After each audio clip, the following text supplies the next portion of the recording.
Welcome back for another video.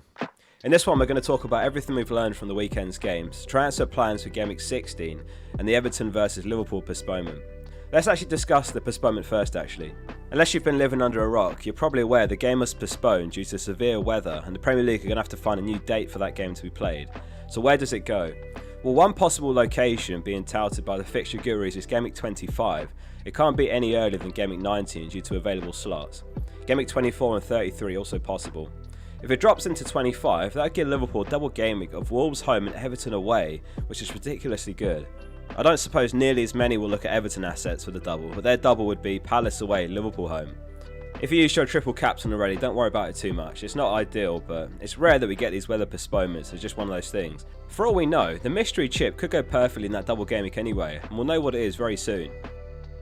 So Aston Villa held Southampton to a 1-0 win, which saw more rotation chaos. Digne benched in favour of Maatsen. Rodgers did start, Watkins didn't. Duran got the nod and he did score their only goal. Rodgers' owners a bit unlucky to come away with nothing. He took 3 shots, 1 big chance created, 0.72 XGI.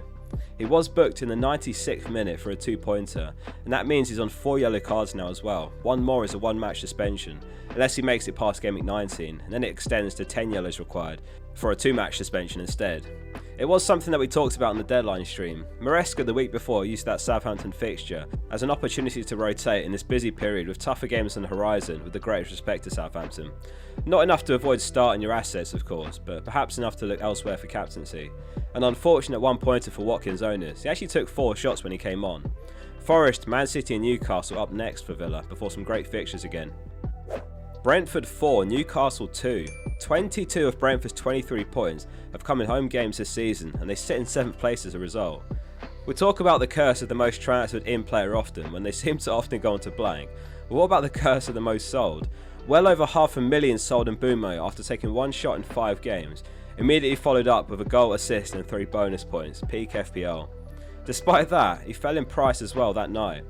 Shadow was benched, which did see Mbeumo more involved. Same stats as Rodgers actually, he took 3 shots, he created 1 big chance, 0.74 XGI.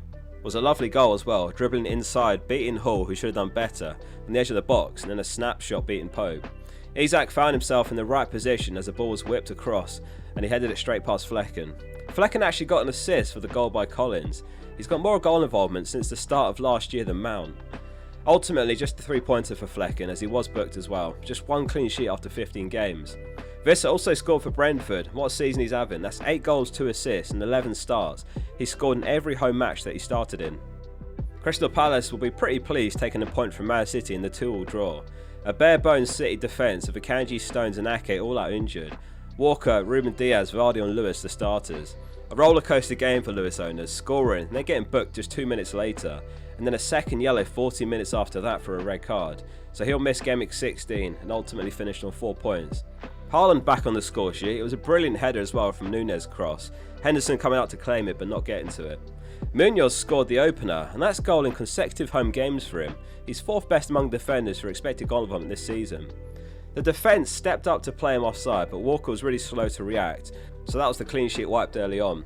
If you've got Haaland, there's no denying really that Saka, Palmer and Salah have got better fixtures the next couple of weeks, before City's fixtures have a lot of potential again. But it's just not doing enough for 15 million, even with an 8-pointer.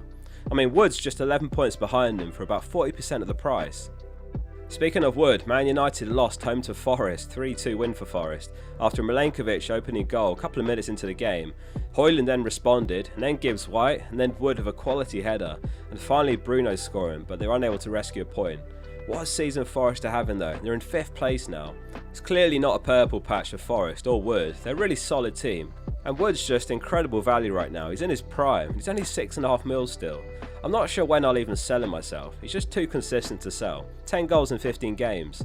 If he got rid recently, he's a potential transfer back in a couple of weeks time. Arsenal went 1-0 down to Fulham from a Jimenez goal, really well taken goal. Gabriel missed out once again, no Calafiori, White, Tomiyasu or Zinchenko either, proving costly. It was a great ball down the right wing by Tete, which Jimenez hit far post beating Raya. Arsenal responded off a corner of course, Rice whipped it in, which Havertz headed across the face of goal for Saliba to bury, and he clinched a couple of bonus points as well. Saka later scored what looked like the winning goal, but Martinelli slightly offside in the build-up, so a Saka blank. The Saka blank probably a good thing from an FPL perspective if you didn't have him as your captain anyway, due to the many Salah captaincy switching over to him. It seems a lot of managers didn't get the memo, or obviously if you're in a time zone where you can't be up to see what the latest news is on postponements, that's fair enough. Salah was still the most captain player in the top 10k. A very late clean sheet wipe for Brighton, who were 2-0 up by the 85th minute thanks to goals from Lamptey and Minte. Estupinian credited with the assist for Lamptey's. It was actually a poor cross, which Lamptey recycled from outside the box, and he hit an absolute beauty curling top left to beat Hermansen. João Pedro's minutes were unsurprisingly managed. He came off at 71 minutes for a disappointing 2-pointer for owners. All in all, pretty painful game with lots of blanks, rotation, and a generally low average score, unless you had Palmer captain. Which brings us to the last game we'll cover before the transfer plans. An unbelievably entertaining game to close the weekend. Spurs 3, Chelsea 4. Palmer scoring from the penalty spot twice and getting an assist for an 18-point haul, or 36 as captain. Well played if he was your captain, huge points. Solanke, Kulusevski, Son, Sancho and Enzo scored the other goals. That's actually 3 goals, 3 assists in Enzo's last 5 games. He's been brilliant lately. He's only 4.9 mil. He's perhaps someone that we should start paying attention to now he's getting the consistent starts. Playing 90 every game and he's delivering. Plus he's got very good long-term fixtures. A couple of potential injuries out of this one for Spurs. Romero went off early into the game after surprising everyone starting as centre-back alongside Van der Ven. And Johnson also went off with an injury for Werner. Palmer's now scored 12 consecutive penalties in a row, a new all-time Premier League record. Next segment then, let's move on to transfer plans and early thoughts for Gameweek 16. I've got a couple of big dilemmas this week. My team is Raya, Vardiol, Gabriel, Pedro Porro, Bowen, Palmer, Saka, Semenyo, Salah, Trent Larsen and Cunha.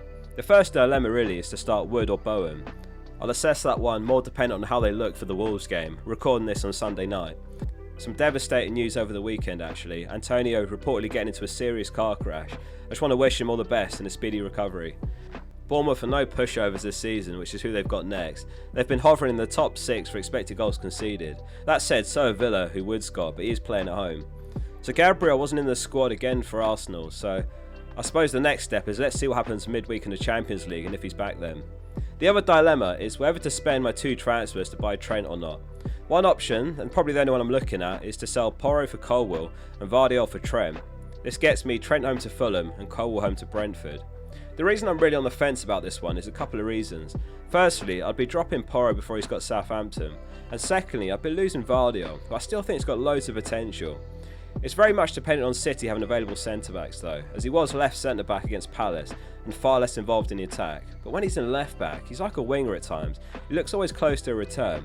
Plus, look at the fixtures in a couple of weeks' time. Everton home, Leicester away, West Ham home, Brentford away, Ipswich home. I expect they'll do some business in January as well. Wouldn't surprise me if they sign someone to fill in for Rodri and a centre-back. And that's obviously when that run extends into. So, if I was to roll, I could delay buying Trent to a Gameweek 18 instead. The path here instead would be selling Porro for Colwill, but in Gameweek 17 instead, when Chelsea have got Everton and when Spurs have got Liverpool. And then in Gameweek 18 it would be Cunha and Van Heck for Stewart and Trent. This gets me Vardiol, Gabriel and Trent as a back 3. That's a really nice back 3 for the long term, plus Colwill for backup.